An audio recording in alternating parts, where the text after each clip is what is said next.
12-bar blues. The 12-bar blues consists of 3 chords spanning 12 measures. The chords we're going to use today are going to be E, A, and B. For E, we're going to play the open E string with the 2nd fret of the A string, pointer finger, twice. Then we're going to add our 3rd finger or 4th finger to the 4th fret of the A string. And we're going to play that with open E twice. So that's 0 on E, 4 on A, 2 times. So for the E riff, we're going to be playing 0, 2 twice, and then 0 and 4 twice, like this.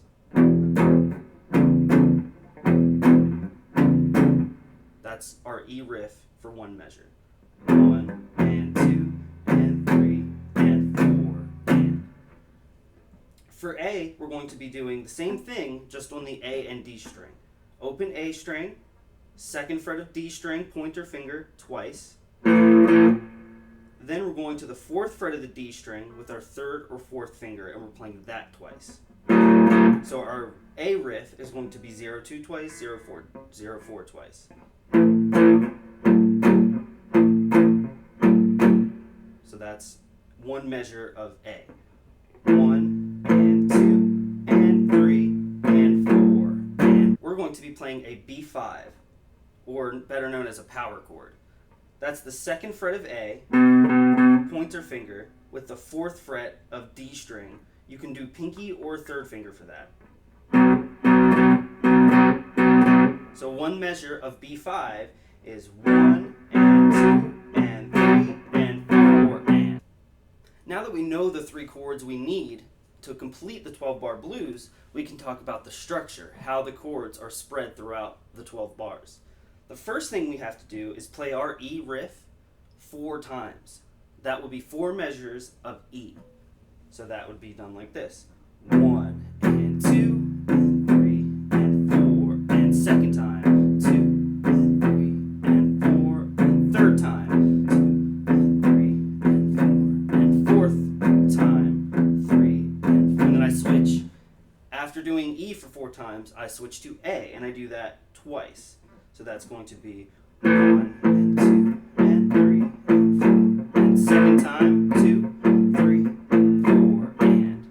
So I just did 2 measures on A. After doing 2 measures on A, I go back to the E chord and I do 2 measures on E. 1 and 2 and 3 and 4 and 2nd and 2 and 3 and 4 and.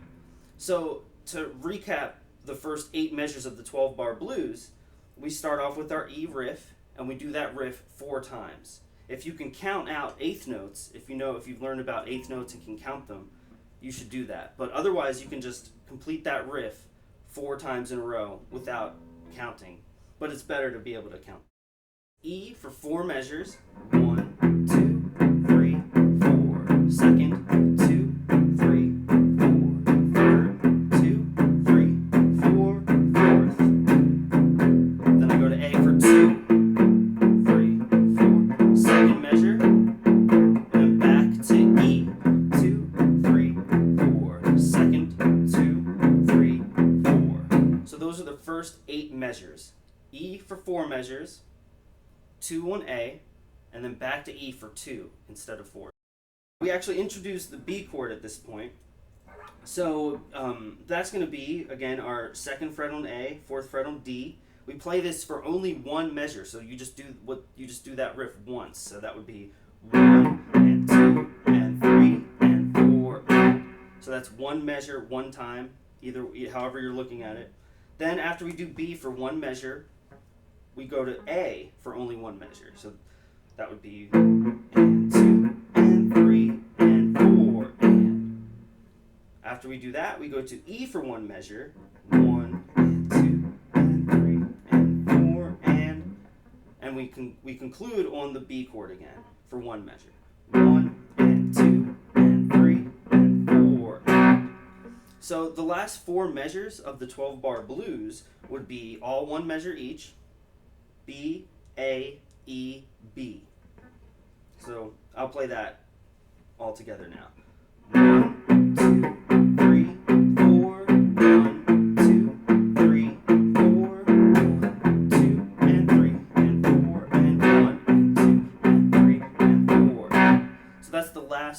measures of the 12-bar blues. And like I said, you can just think of it as playing each of those riffs one time on each of those chords, or if you can count quarter notes or eighth notes, whichever, that is a more thorough way to go. I'm going to play the 12-bar blues without counting it. See if you can count along using quarter notes or eighth notes. At the very least, try to keep track of how many times I'm playing each riff.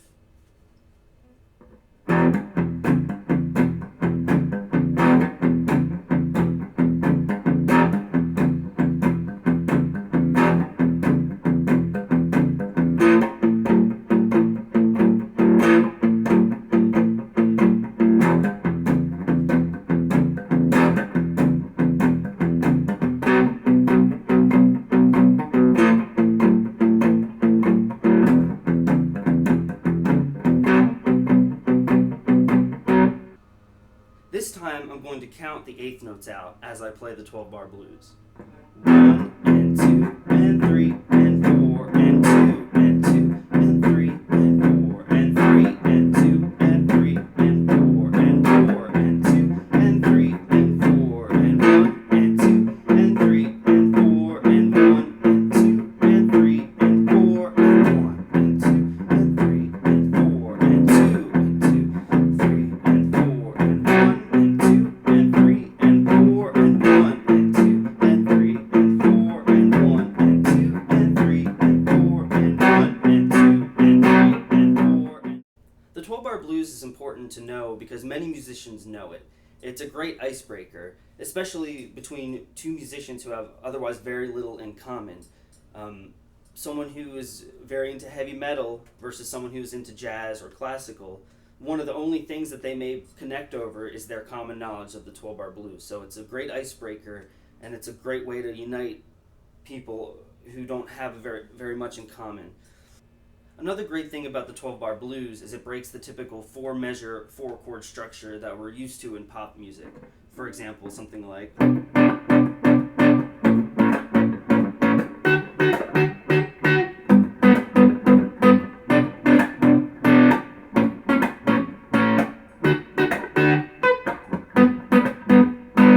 Nothing wrong with it, but it doesn't exactly help us progress and get better at keeping track of how long we're playing chords and things like that. The 12-bar blues will challenge that and help you really be aware of what you're playing and for how long. So that way when you learn more complex music, you'll be prepared for it.